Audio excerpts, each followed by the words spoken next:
Praise the lord. ఈరోజు దేవుని వాగ్దానము, పరుని సేవకునికి తీర్పు తీర్చుటకు నీవెవడవు? అతడు నిలిచియుండుట అయినను పడియుండుట అయినను అతని సొంత యజమానుని పనియే. అతడు నిలుచును, ప్రభు అతనిని నిలవబెట్టుటకు శక్తి గలవాడు. రోమిలకు రాసిన పత్రిక 14వ అధ్యాయము 4వ వచనము. సహోదరి సహోదరులారా, అపోస్తలుడైన పౌలు రోమా పత్రికను రోమాలోని విశ్వాసులకు రాశాడు. క్రైస్తవ సిద్ధాంతం మరియు క్రైస్తవ జీవన విధానం యొక్క వివిధ అంశాలను ఈ పత్రికలో ప్రస్తావించాడు. ఈ ప్రత్యేక భాగంలో పౌలు తీర్పు యొక్క అంశాన్ని మరియు క్రైస్తవులు ఒకరితో ఒకరు ఎలా సంబంధం కలిగి ఉండాలో అన్న విషయాన్ని ప్రస్తావిస్తున్నాడు. ఈ వచనం పరుని సేవకునికి తీర్పు తీర్చుటకు నీవెవడవు అనే ప్రశ్నతో ప్రారంభమవుతుంది. ఈ అలంకారిక ప్రశ్న ఒక వ్యక్తి ఇతరులతో పోలిస్తే వారి స్థానాన్ని పరిగణించమని సవాలు చేస్తుంది. ఇతరులను, ముఖ్యంగా తోటి విశ్వాసులను తీర్పు తీర్చే లేదా ఖండించే ధోరణికి వ్యతిరేకంగా పౌలు హెచ్చరిస్తున్నాడు. పరుని సేవకుడు అనే పదాన్ని ఉపయోగించడం ద్వారా ప్రతి వ్యక్తి దేవునికి చెందినవాడని మరియు చివరికి ఆయనకు మాత్రమే జవాబుదారుడని పౌలు నొక్కి చెప్తున్నాడు. అలాగే అతడు నిలిచియుండుట అయినను పడియుండుట అయినను అతని సొంత యజమానుని పనియే అని అన్నాడు. ప్రతి వ్యక్తి తన సొంత యజమానికి అంటే దేవునికి జవాబుదారుడు. ఇక్కడ పౌలు అంతిమ న్యాయమూర్తిగా దేవుని సార్వభౌమత్వాన్ని నొక్కి చెప్తున్నాడు. దీని అర్థం ఇతరుల చర్యలు మరియు నిర్ణయాల యొక్క అంతిమ అంచనా దేవునికి మాత్రమే కేటాయించబడింది. కాబట్టి ఇతరులను తీర్పు తీర్చడం మన పని కాదు, ఎందుకంటే దేవుడు అతన్ని నిలవబెట్టగలడు. తన ప్రజలను బలోపేతం చేసే శక్తిని దేవుడు కలిగి ఉన్నాడు. కాబట్టి మన నమ్మకం మరియు విశ్వాసం అంతిమంగా ఇతరుల అభిప్రాయాలపై కాకుండా దేవునిపైనే ఉండాలని జ్ఞాపకం ఉంచుకోవాలి.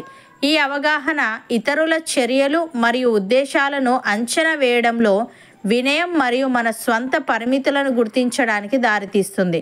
భక్తుడు ఈ విధంగా అంటున్నాడు, ప్రియులారా, మీరు విశ్వసించు అతి పరిశుద్ధమైన దాని మీద మిమ్మును మీరు కట్టుకొనుచు, పరిశుద్ధాత్మలో ప్రార్థన చేయించు, నిత్య జీవార్థమైన మన ప్రభువగు యేసుక్రీస్తు కనికరము కొరకు కనిపెట్టుచు దేవుని ప్రేమలో నిలుచున్నట్లు కాచుకొని ఉండుడి.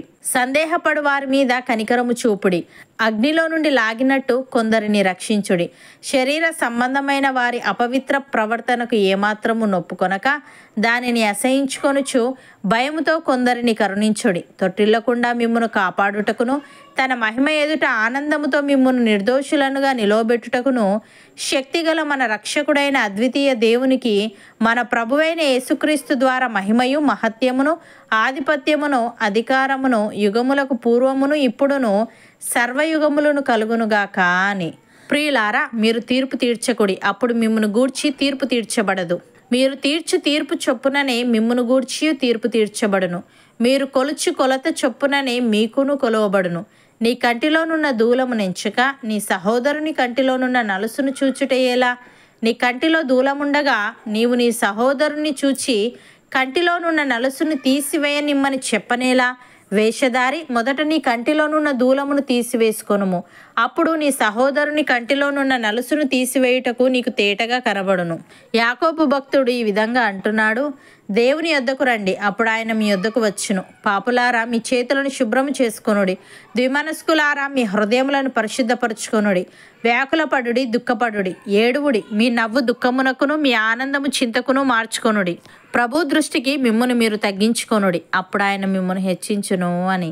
సహోదరి సహోదరులారా, ఒకడు ఏ తప్పిదములోనైనను చిక్కుకొనిన ఎడల ఆత్మ సంబంధులైన మీలో ప్రతివాడు తానును శోధింపబడుదునేమో అని తన విషయమై చూచుకొనుచు సాత్వికమైన మనస్సుతో అట్టి వారిని మంచి దారికి తీసుకుని రావలెను. ఒకరి భారములను ఒకడు భరించి ఇలాగు క్రీస్తు నియమమును పూర్తిగా నెరవేర్చుడి. ఎవడైనను వట్టివాడయుండి తాను ఎన్నికైన వాడనని ఎంచుకొని ఎడల తన్ను తానే మోసపరుచుకొనును. ప్రతివాడును తాను చేయు పనిని పరీక్షించి చూచుకొనవలెను. అప్పుడు ఇతరుని బట్టి కాక తనను బట్టియే అతనికి అతిశయము కలుగును. ప్రతివాడును తన బరువు తానే భరించుకొనవలెను గదా. వాక్యోపదేశము పొందువాడు ఉపదేశించు వానికి మంచి పదార్థములన్నిటిలో భాగమియ్యవలెను.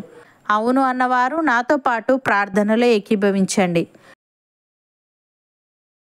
పరిశుద్ధుడా, ప్రేమగల తండ్రి, పరులకు మేము తీర్పు తీర్చకూడదని మా నమ్మకం మరియు విశ్వాసం ఇతరుల అభిప్రాయాలపై కాకుండా నీపైనే ఉండాలని ప్రతి వ్యక్తి తన సొంత యజమానునికి అనగా నీకు జవాబుదారుడని నీవు తెలియజేశావు. తండ్రి నీకు స్తుతులు. దేవా, మేము విశ్వసించు అతి పరిశుద్ధమైన దాని మీద మమ్మును మేము కట్టుకొనొచ్చు, పరిశుద్ధాత్మలో ప్రార్థన చేయించు, నిత్య జీవార్థమైన నీ కనికరము కొరకు కనిపెట్టుచు, నీ ప్రేమలో నిలుచున్నట్లు కాచుకొని ఉండుటకు సహాయము దయచేయమని మేము నీ యొద్దకు వచ్చి మా చేతులను శుభ్రము చేసుకొని మా హృదయములను పరిశుద్ధపరచుకొని నీ దృష్టికి మమ్మును మేము తగ్గించుకునే వారంగా ఉండుటకు కృపచూపమని, తొట్టిల్లకుండా మమ్మను కాపాడి నీ మహిమ ఎదుట ఆనందముతో మమ్మను నిర్దోషులనుగా నీవే నిలవబెట్టమని యేసుక్రీస్తు నామమున ప్రార్థిస్తున్నాము తండ్రి. ఆమెన్.